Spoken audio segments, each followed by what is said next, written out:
Hi అండి, అందరికీ నమస్తే. ఈ రోజు మా అత్తయ్య గారు తాటి పండుతోని తాటి రొట్టెలు అనేది తయారు చేస్తున్నారండి. మనం ఎండాకాలంలో తాటి ముంజులు తింటాం కదండి. ఇప్పుడు వచ్చేసి తాటి పండ్లు అయిపోతాయండి. ఇది తినడం చాలా మంచిదండి హెల్త్ కి. నాకైతే రాదండి. మా అత్తయ్య గారు ఎలా చేస్తున్నారేంటో చూసేయండి. రొట్టెలు అయితే చేశారండి. ఎలా చేశారేంటో మా అత్తయ్యని అడుగుదామండి. ఏదండి తాటి ముంజతోటి గుంజు తీసానమ్మా. గుంజు తీసేసి ఇడ్లీ రవ్వ కలిపేసి తర్వాత తినేసి కూడా కొంచెం కలిపాను, బెల్లం కలిపాను. తర్వాత ఉప్పు వేసి కలిపేసి అట్లేసి పిల్లలకి ఆరోగ్యం బాగుంటుందని కలిపాను చేశాను. నాకైతే రాదండి. మా అత్తయ్య అయితే మాత్రం చాలా బాగా చేశారు. టేస్ట్ ఎలా ఉందో ఏంటో మా అత్తయ్య నేను తిని చూపిస్తానండి. ఒకసారి తీసుకోండి అత్తయ్య.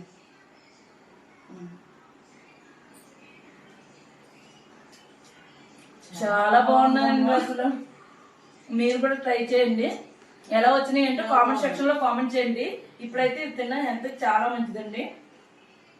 మా అత్తయ్య వాళ్ళు అయితే మేము తింటున్నాము. మీరు కూడా మీ ఇంట్లో పెద్దవాళ్ళు ఉంటే వాళ్ళ చేత చేయించుకొని తినండి. ఇలాంటి మరిన్ని వీడియోస్ కోసం నా ఛానల్ ని లైక్ చేయండి, షేర్ చేయండి, సబ్స్క్రైబ్ చేసుకోండి. Thank you for watching. Bye bye.